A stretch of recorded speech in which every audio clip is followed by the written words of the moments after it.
Hello, and welcome to another episode of the Move Forward Anyway podcast, featuring dream accelerating inspiration. As always, you can learn more about my Dream Accelerator coaching process at jeffmeyer.org.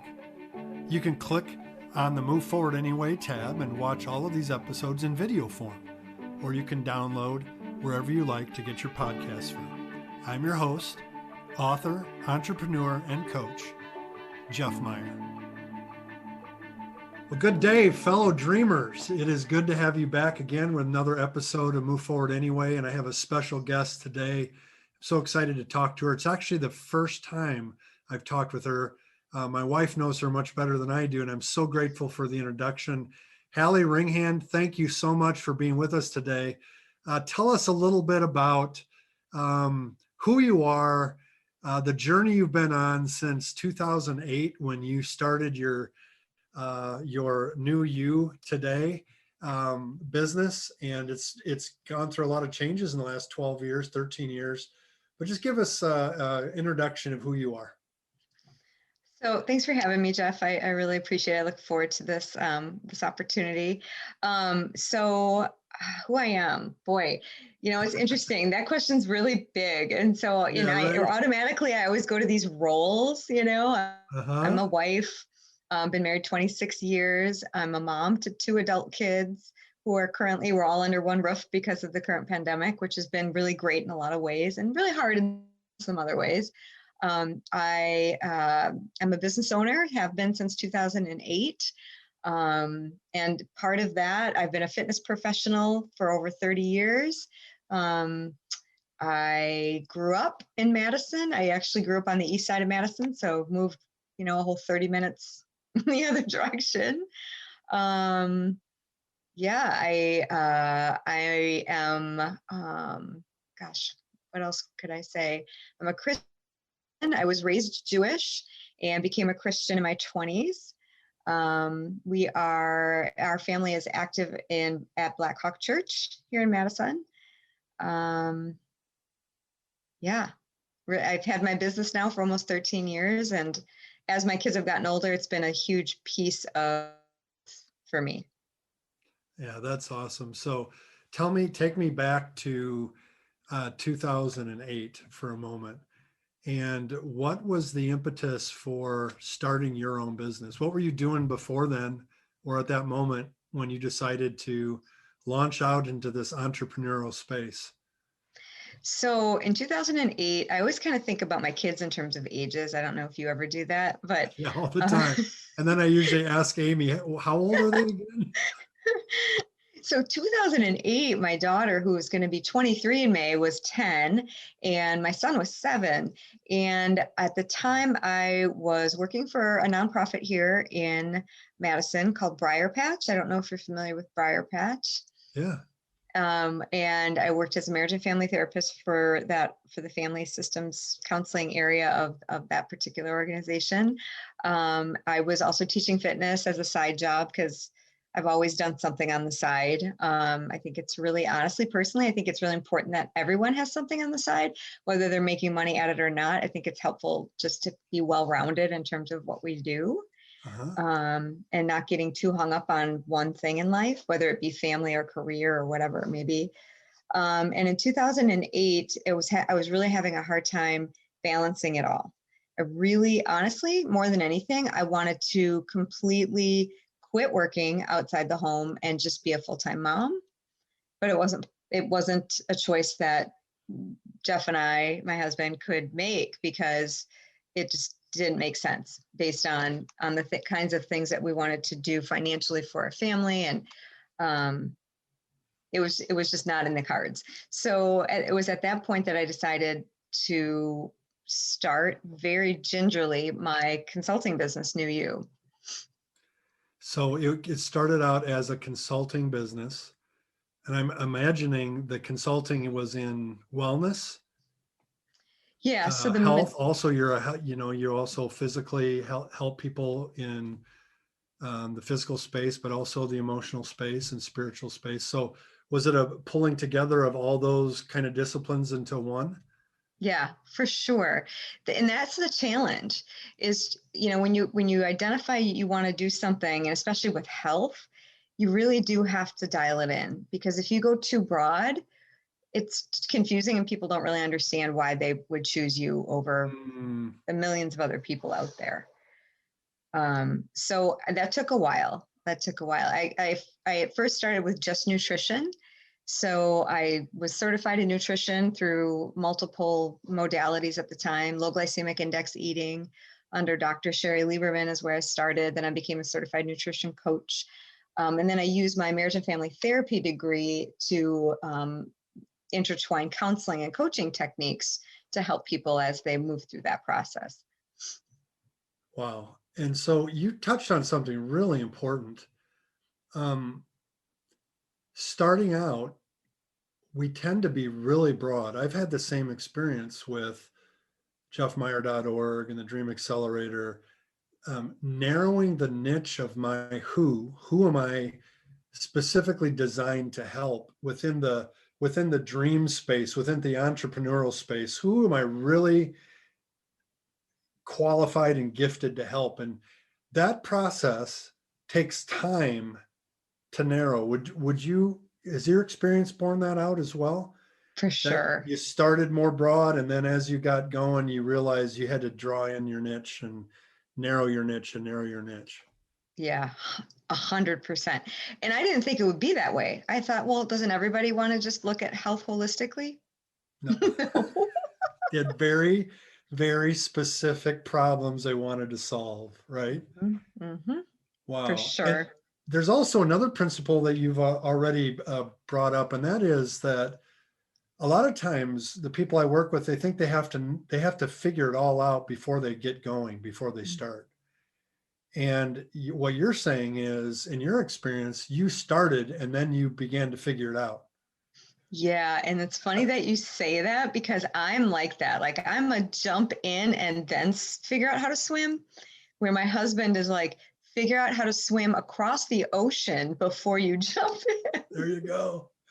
Got to have the 10-point plan before you can take the first step. in. So tell me, how did Jeff handle it when you started and you were jumping in and trying to figure out as you're going? How did your, and Amy and I are going to be on your podcast one of these days very soon to talk about the Enneagram and how different personalities can really be a blessing, but also a real challenge.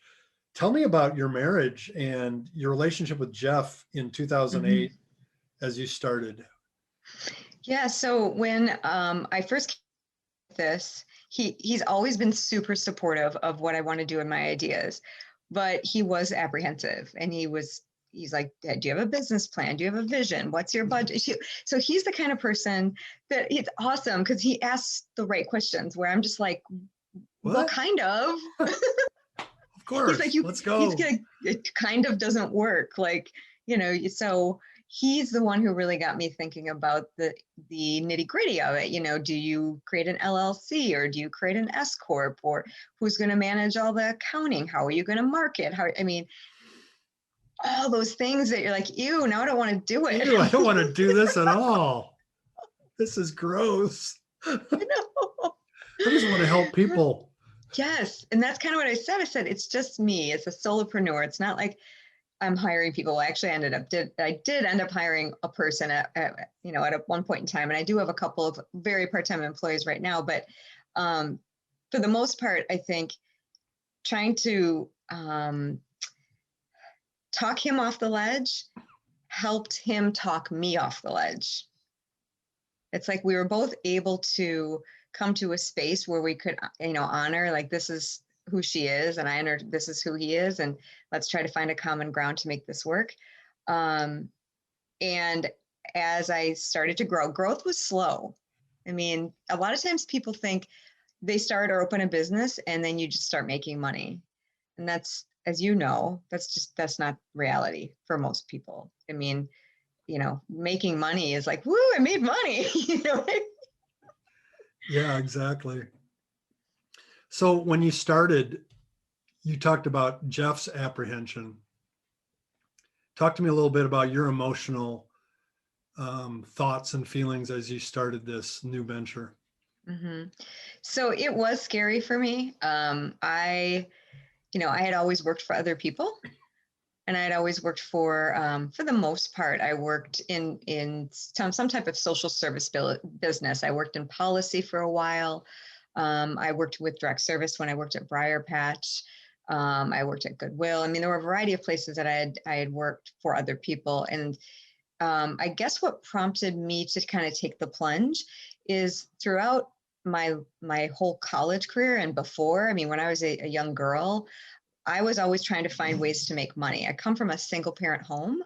And Hmm. so my mom raised my brother and I on her own. And so money was really tight growing up. I mean, really tight. So like when I was in middle school, I had friends who were in sports and all kinds of activities, and I wanted to do gymnastics. And my mom said, that's fine, but you have to pay for it. So I was always looking for ways to make it happen. So I started babysitting during the summer, and I saved enough money to pay for gymnastics during the year. And so I realized early on that if I really wanted to do something, then it was up to me to figure out how I was going to make this happen. So the spark of going for it, finding your way came out of a challenging situation. I find Yeah. that real frequently with dreams and the entrepreneurial space is people, their ideas get sparked or their their drive gets sparked in difficulty or even in loss. I bet you experience that a lot with your clients as well, that you coach and help, is the motivation to be healthy is less proactive and more reactive for folks, I would imagine. Is that true? Sure. For sure. For sure. And honestly, I consider myself kind of a preventative person when it comes to health. But when it comes to relationships and forgiveness, I was reactive. Like Mm, I wasn't practicing what I was preaching until I had a falling out with a friend and business partner back in 2013. mm.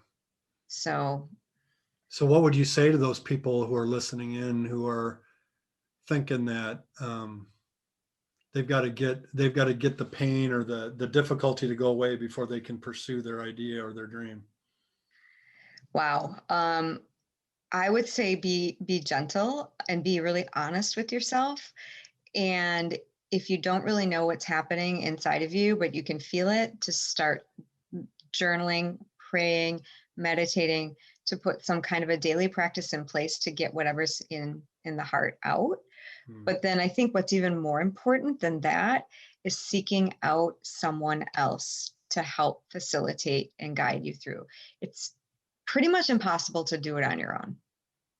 You need to be in community, whether it's with a friend or a pastor or a coach or a counselor or, I mean, someone. Yeah. So, this idea that you said earlier that you're a solopreneur with Jeff, you've learned that there is no such thing, right? Right. Right. Yeah. Oh, I just heard a quote yesterday. To ask for help is not a sign of weakness, it's a sign that you want to achieve. And it came from a business quote, but the idea behind it is it's not weakness to ask for help or to have other people contribute toward our dream. It's actually the best way that we can achieve it. Hmm. So the sooner you can bring people along on your journey to help or to facilitate or to help you, the better, right? Uh-huh. Yes. I mean, I don't know how it worked for you when you first started your business, but you know, I didn't, first of all, I don't think things through completely like my husband does. So that was a downside, at least for me personally. But it, if I would have asked for help sooner, I feel like I could have helped more people sooner. Mm, But that's I, really I that's don't really know if my powerful. journey would have been the same though either. I don't know if, but you know how it is. You go through the journey and all the things that happen along the way on your journey make it possible for you to help people in a different way. Yeah. And it's not about making more money. It's not about being more successful. It's about helping people. Mm-hmm. And if I would have had more help, I wouldn't have wasted all these hours looking for the right software or the right whatever, I might have contracted that out to somebody. They could have got it going for me, and I would have been able to help more people sooner. Yeah. Tell me about your people, your dream, and a lot of dreams start because people are trying to solve a problem. They're trying to answer a concern for people. What is the problem that New You solves? So I honestly, one of the biggest reasons I do what I do is I help people understand their pain and move through their pain. Doesn't necessarily mean they're going to move out of pain, but using pain as the teacher, I would say, is probably one of the biggest things I do. And it's not just physical pain. A lot of times physical, it's, usually there's, an overlap between emotional, spiritual, mental pain and physical pain. That's But one. move through the pain is kind of like my name of this podcast, Move Forward Anyway. Yes.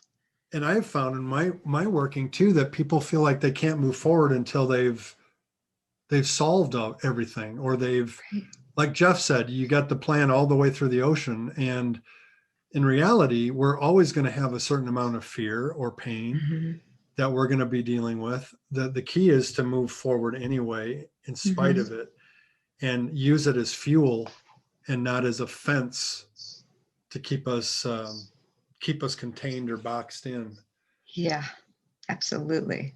So tell me some of the challenges, the barriers, the fears, the pain that you've endured since 2008. That's 13 years. Yeah, it's a long time. Congratulations. Yeah, it doesn't feel that long, I bet. No, it doesn't. It goes really fast. Some of the challenges were when you do start your own business and you were relying on someone else for income, you don't realize all of those pieces of a corporation are now in your hands. So for example, paid time off, healthcare, 401k, just being honestly, like, especially when you're a small business. I mean, when I work an hour, I get paid for an hour, so it's, obviously I'm working on other streams of income to help that. But at the same time, that you don't really understand that until you start doing it. And even though as a business owner, you have flexibility with creating your schedule, if you're not really good about sticking to a schedule and going to work, it's easy to get off track. Yeah. So when you're starting the business and when you're starting to discover all the things that someone else took care of so you could get paid and it's all in your lap and all in your hands to figure out. I have found, as I've developed that, I've realized very quickly that I don't love all of it. I don't. I want to help people. I want to be in the moment with the person. I don't want to have to deal with CRM and email marketing and all of this other stuff to actually engage with the people that you're designed to help. So I have found it very helpful to you've got things like Upworks that you can actually contract with people to design something for you or build something for you, and they don't have to be a full-time employee. So I think I've been really blessed that I'm not afraid to ask for help, to realize I can't do it, so I'm going to go find someone else to do it. What are your biggest fears that you've dealt with over the last 13 years? Failing. For sure. And I've failed before in my life in a number of different ways. But, once you make the decision, not only to start your own business, but to let the world know, I didn't want to go out there and start building and then all of a sudden be gone. I didn't want people to be like, oh, she couldn't do it. Oh, she couldn't make it work. Mm. It was that whole idea of being watched. I know it sounds silly, but that was a big piece of it. It's one of the big pieces that kept me from publishing my book for a while. Is it felt like somebody's going to find out. Mm-hmm. Someone's going to find out that I don't live all of this stuff in my book perfectly. I'm going to, it's imposter syndrome. So in your line of work, someone's going to find out that you deal with hurts and loss and grief and emotional challenges, and you're not always eating healthy, and right. Nope. So who is she to be in this market, right? Right. Yeah, no, that's a good one. I mean, that's something that now I kind of embrace it, especially because we're all online all the time for the most part. And we're not in person as much. Hopefully that'll start to change a little bit more. But, I used to run into people at the grocery store. I used to run into people, I'd be having a fight with one of my kids or my husband in a Target, and all of a sudden I was like so embarrassed. It's like, oh, it's like, but I think honestly, now I look at it as like, okay, people look at that for the most part and like, oh, she's human. Thank God, thank God she's not pretending everything is 100%, because it's not. So talk to me about vulnerability then, as you're building a business, as you're it's risky to go out there on your own, and you can't hide behind the corporation or the boss. You represent your own business. So how would you encourage people to embrace vulnerability? Oh, that's a tough one. Honestly, I think in order to embrace vulnerability, you have to admit that you're not perfect and that you can't do it alone. Like there is no, even if you are a small business or a solopreneur, you cannot do it alone. There's always people that are working with you. I mean, whether they're, on your staff or not, there's always people around you that are working with you. Go away. Sorry, my dog. Go away.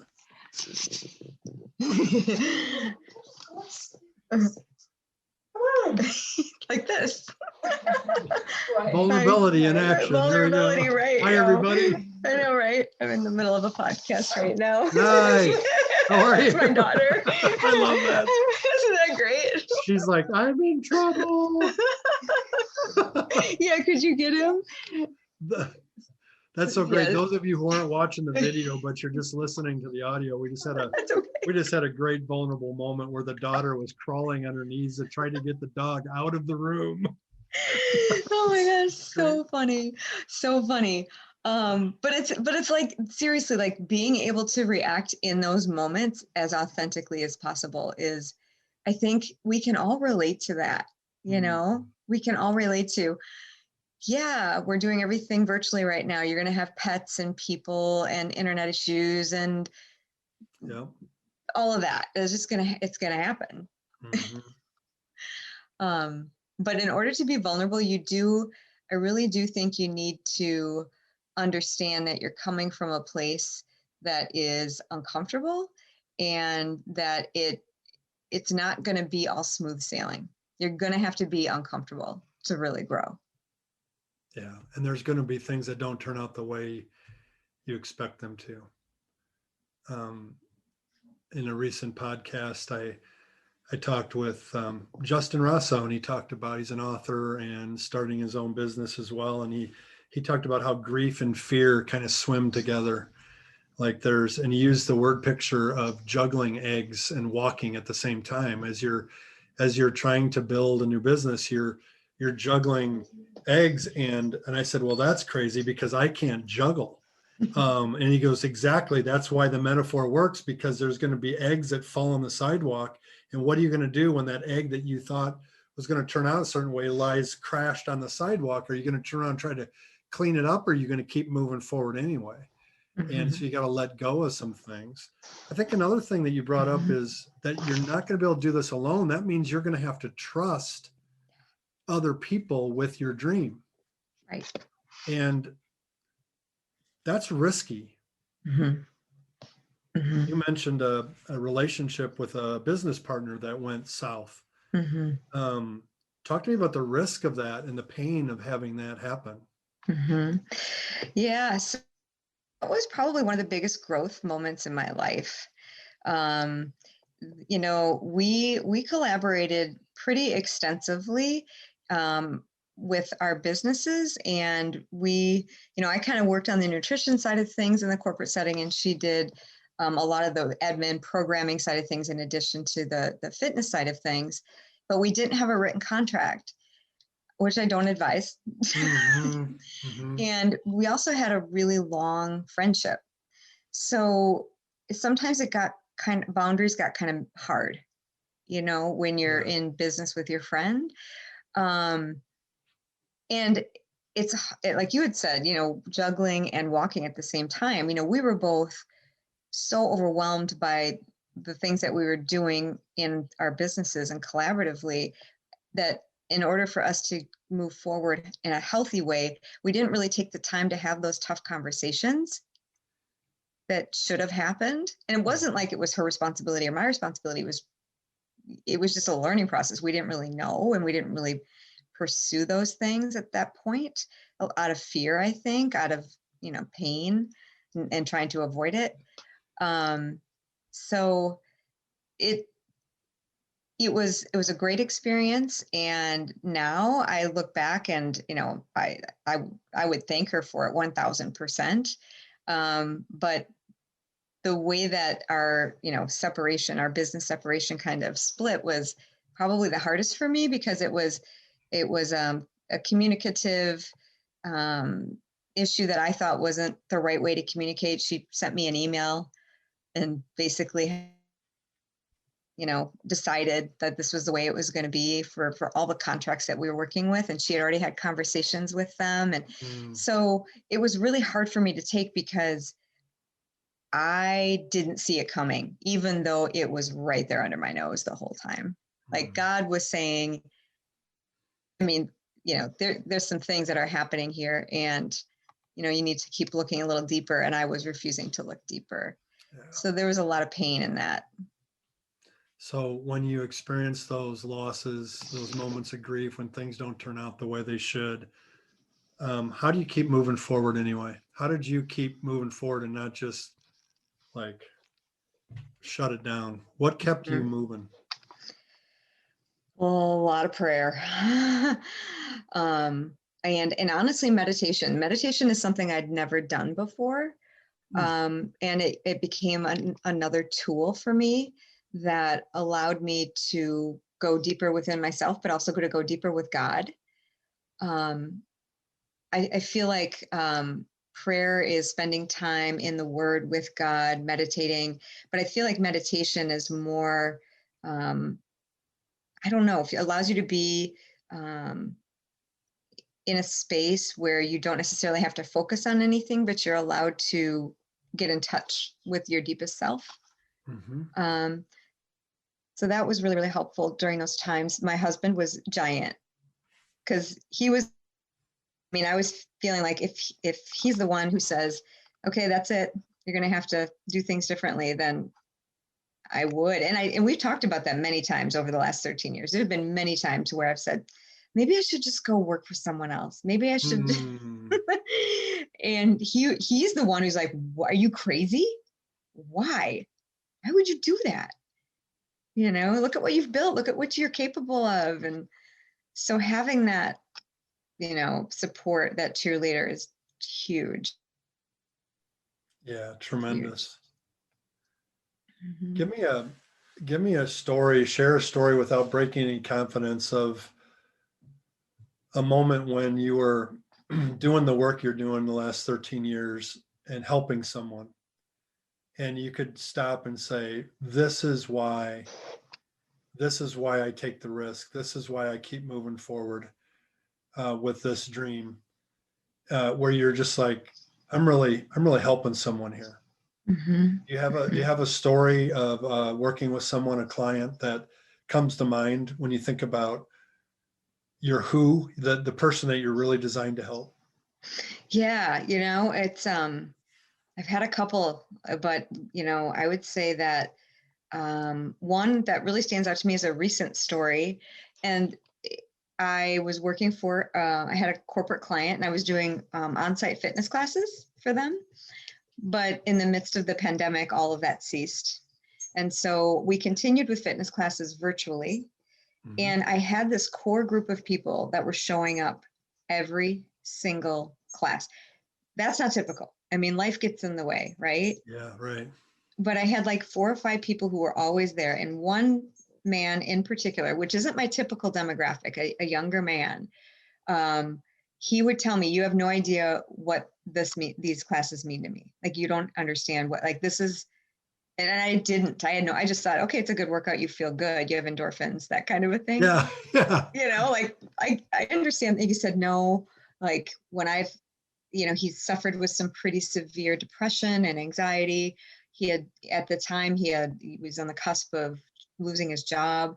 And he said that those classes have literally helped lift him up so that he could keep going. And it was not just the endorphins and the movement, but the community of people that were coming together and making health a commitment. Mm. I'm reading so much these days about content is not enough.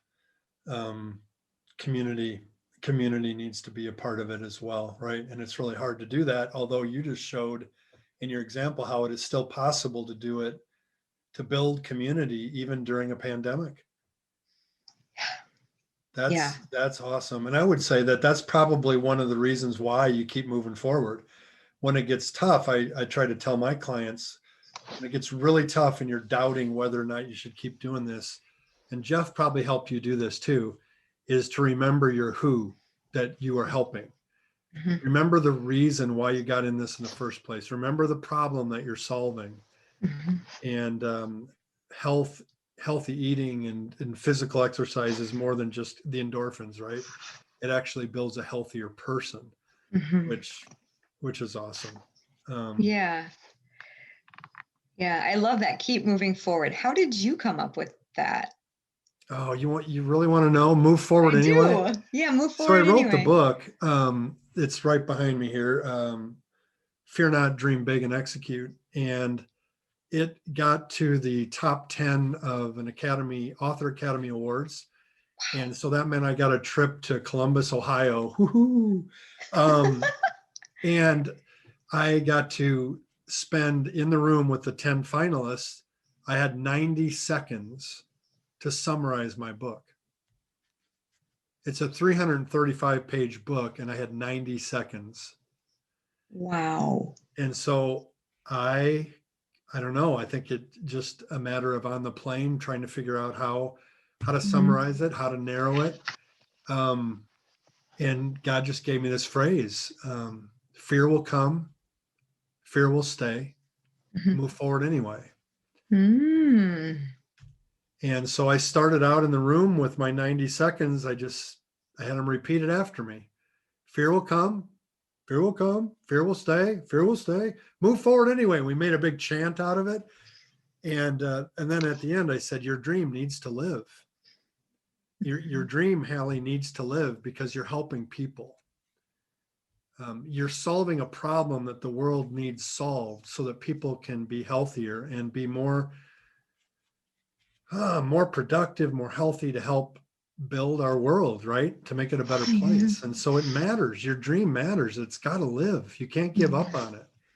Yeah, that's hard to sometimes it's hard to do, like when you have really bad days. I mean, I just lost a big contract a few weeks ago. I've had a lot of that in my business over the years, but I'm like, oh, it's just, you work so hard to build, build, build, and then But you're like, okay, I can it's a do punch in the this. gut. It is. And it sets you back.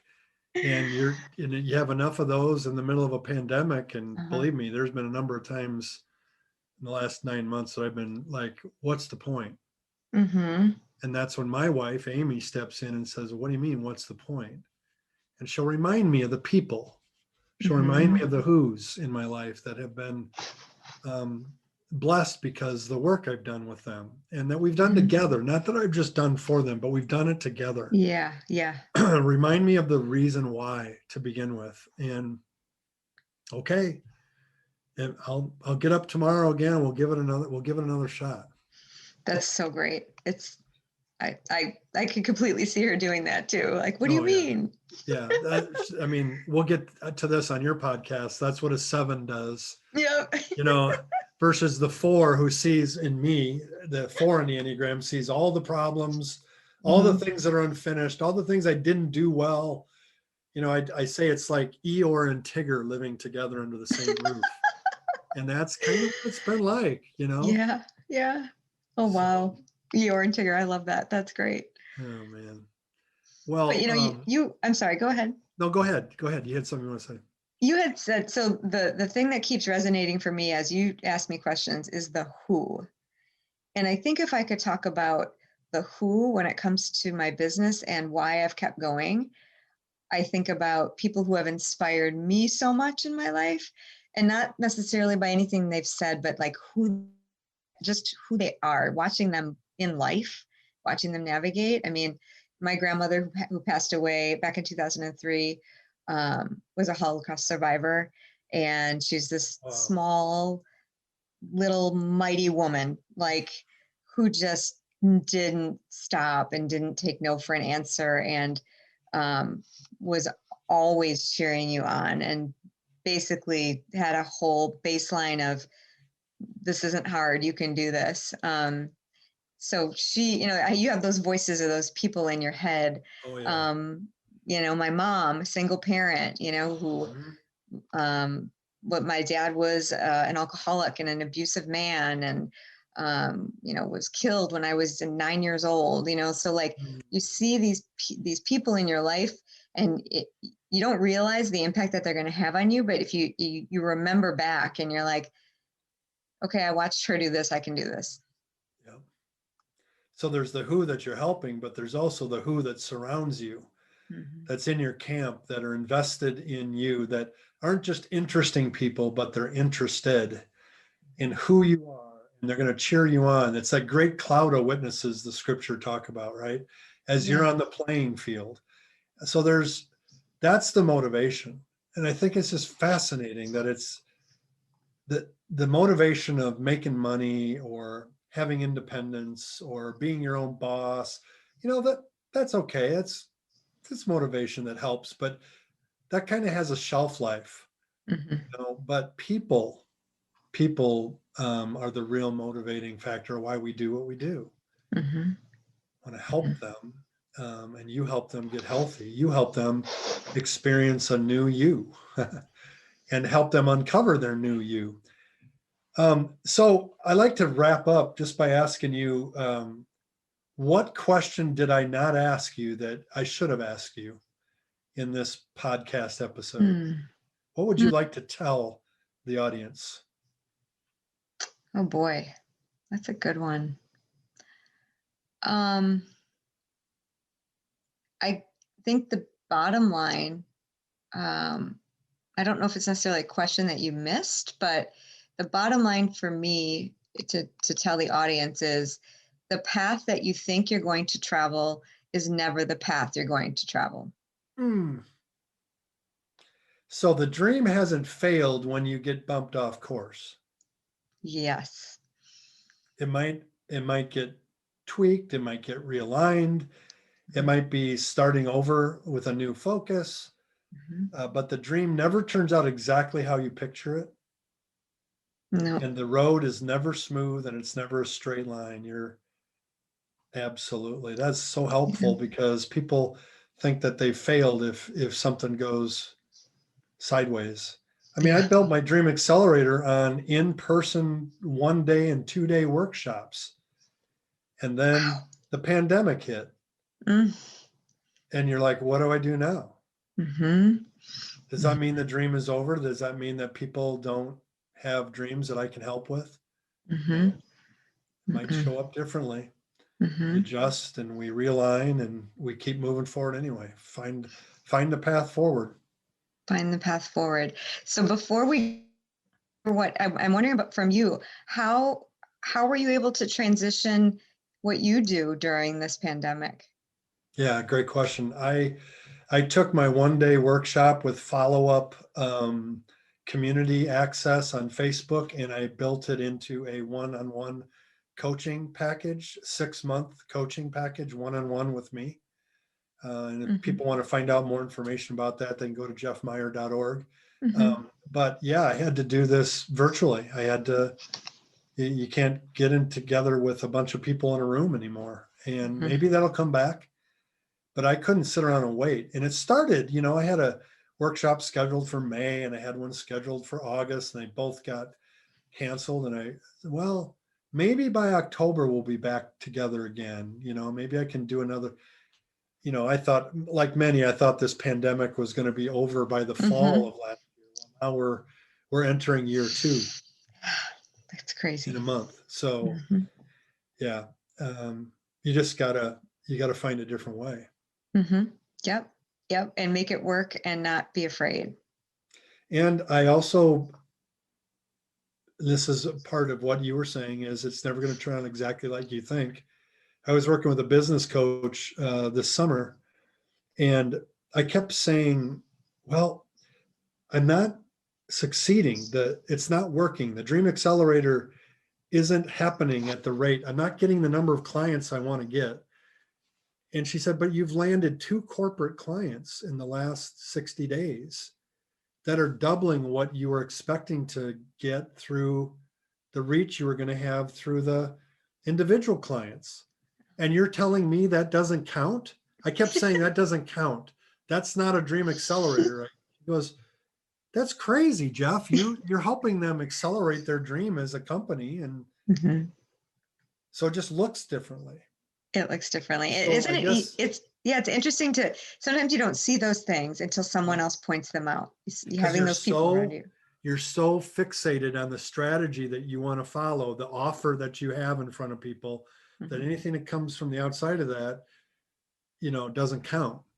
And my life coach would always say, what is trying to happen here?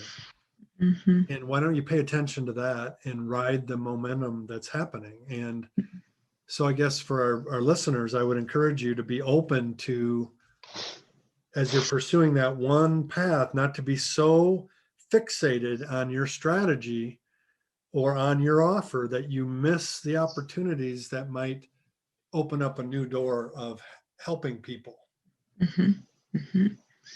Yep. Wow. I love that, because it's so true. Sometimes that divergent on the path, that gravel road is the road. It's the road that you're supposed to be on. And the challenge is sometimes it's a distraction. Sometimes it's just an easier way to follow. So to get off the path that you're supposed to take, and discern, that's where discernment comes in, and that's where prayer, meditation, understanding yourself, understanding who God's designed you to be, but also people who can give wisdom and grant wisdom to you in the road can help you realize, is this a distraction, this gravel road, or is it the road you're supposed to take? That gets hard. It is hard. It's not always easily discernible. And that's where I settle that sometimes we don't know exactly, but we're given freedom. We're given freedom to pursue the path anyway. So. Yep. And God knows which path we're going to choose, but it's just so hard, because it's like, I mean, there are pivotal times in your life where you're like, if I don't do the right thing, everything's going to crumble. The reality is if it does crumble, it crumbles for a reason. Yeah. And that's why I say we don't really fail. Your fear of failure, you can't really fail. There's no failure. There's just more information in the pool of information to help you learn and grow. And so you look at that partnership relationship that failed. Okay. I found it interesting that your answer to the question when I asked you to talk about that is, your answer was, and we can go back and listen to it if you want, your answer was, that was the biggest growth area, one of the biggest growth areas of my life. Mm-hmm. That's not failure. Mm-hmm. That's tremendous growth. And Mm-hmm. that's really, growth comes through painful moments. Mm-hmm. Always. Yeah. Yeah. Well, it's a joy to talk to you. Tell the audience where they can get a hold of you, where they can find out more about what you do. Maybe there's some clients out there that are ready to get some help. Where can they find you, Hallie? So people can find me and find out specifically what I do in what context at newutoday.com. So it's NEW, the letter U, today.com. And not only is there information about the packages that I offer for individuals, and I work with families and companies, but there's also another page that has become a division of my business called Fit Enneagram. And the kind of information that people can get from Fit Enneagram is there's a podcast and there's a membership option for people who aren't ready to necessarily work one-on-one or in an intense way, but want more of a community feel. Mm-hmm. So those are the newutoday.com is really the best place for people to take a peek and see if what I do makes sense or it feels like a fit. Yeah. So the Fit Enneagram is a page on your New You Today website. Yep. Awesome. Well, I would encourage all my listeners to check out Hallie's space at newutoday.com. Hallie, thank you so much for being on my podcast, Move Forward Anyway. Thank you for the courage that you've shown over the last 13 years and the blessing that you are and have been and will be to so many people because you didn't give up. Thank you very much. Thanks, Jeff. I appreciate the time spent here and being able to talk with you and your listeners. Thank you very much. Have a great day, Hallie. Thanks. You too. Hey, fellow dreamer. I hope you enjoyed today's episode. Head over to my website, jeffmeyer.org, for all the show notes and links. And remember, fear will come, fear will stay. Move forward anyway.